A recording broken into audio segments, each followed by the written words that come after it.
What is going on, guys? Welcome back. Kellen here with Droid Life, and we're starting our video coverage now of the Samsung Galaxy S6. We already unboxed it, but now we want to start doing some comparisons, just talk about competitors and some of the other more interesting things about the device. So to kick that off, we're going to do just a quick comparison to the iPhone 6. So we do have one in-house. You guys know that we reviewed it last year. This was Apple's first move into big oversized phones. So we figured we should pick one up since they're coming into Android territory, if you will. And so we have one always on hand basically now. And with this being the biggest phone, or I shouldn't say that, the top selling phone on earth, we figured we should compare it to Samsung's Galaxy S6, which will, try to catch up to that. So just a quick tour of each, kind of talk about some specs, fire up the cameras, similarities, differences, things like that. So if we just look front, so this is obviously the black front iPhone 6 with the gray back, and this is the sapphire black Galaxy S6. Now it almost looks blue in some light, so it's supposed to be black, but essentially is sort of blue. If we look on the front here, though, differences are pretty apparent, right? We've got a 4.7 inch, just over 720p display on the iPhone 6, and you have the 5.1 inch quad HD AMOLED display on the S6. So displays are quite different. One's an AMOLED, one's an LCD, so they're completely different panels there. Now, if we look at the bottom here, we do have, well, they're not really matching, but they're sort of matching fingerprint sensors. So Apple, for a couple of phones now, has had a fingerprint sensor that just lets you set your finger right on the fingerprint sensor and it unlocks. Samsung, as you all know, used a swipe mechanism last year, but this year they've upgraded to a fingerprint sensor that actually just unlocks by resting your thumb on there. So I can try to see which is faster and more accurate, but they're both pretty quick. Apple's obviously does that animation that takes some time, and Samsung is not doing that. But if we press these at the same time and hold, you can see they're both equally as fast. So both have done a nice job.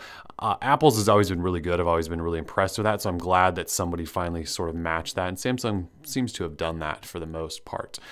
Front cameras, you have a 5 megapixel wide angle lens on the Galaxy S6 for those selfies.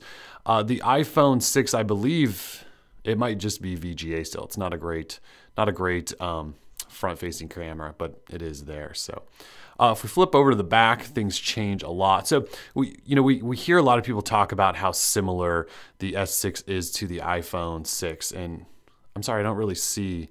When you put the white models side by side, they do look a lot more similar, but these black fronts together, I don't really think they look all that much alike. Sure, they both have home buttons and big displays, but the colors are different, the shapes and designs are different, so I don't really see it there. If we flip to the back, they really look nothing alike at all. So this has a gray silver back. There isn't a black version of the iPhone, and this is technically the black version of the Galaxy S6. The cameras are in completely different places, look completely different. Apple has these bands that run across. Samsung has the completely clean glass back. This is sort of an aluminum, I believe, back. So they really look nothing alike. So the comparisons there are kind of silly, but got an 8 megapixel iSight camera on the iPhone 6. No optical image stabilization, by the way. Really nice camera, always sort of leading the smartphone world there in terms of cameras. On the Galaxy S6, we have a 16 megapixel camera with optical image stabilization. So quite different shooters there, and we're going to try to put those to the test so you guys can sort of get a comparison there. Heart rate sensor here on the back as well for Samsung. No heart rate sensor on the iPhone 6. Battery-wise, definitely a smaller battery in the iPhone 6, and you do have that 2550 milliamp hour battery in the S6, but the iPhone 6 I thought has had amazing battery life, and Android phones not necessarily over the years. So we'll put that to the test with the S6 and see where we get there. If we compare up top here, you do have an IR blaster on the Galaxy S6, and you have nothing. It's just clean on the iPhone 6 there. Also have a mic.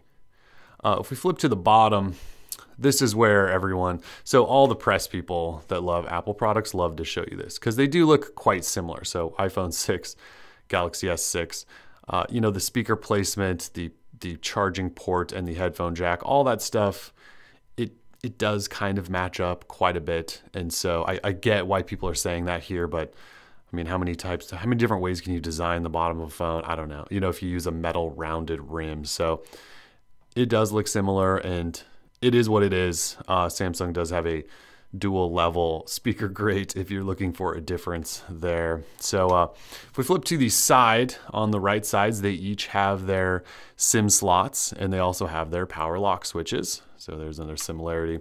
And if we switch to this side, they do have both volume rockers also on the same sides, although Apple has their sort of mute lock right there, and Samsung doesn't have anything like that. So that's kind of it in terms of externally. Obviously, the software is quite different. We've got Android and TouchWiz, which looks nothing like Apple's iOS. So, the comparison there isn't really needed. You guys know the differences. We've reviewed this, so if you want our take on iOS, you guys can have it. Otherwise, the cameras are going to be a big battling point. I don't have anything to take a picture of, but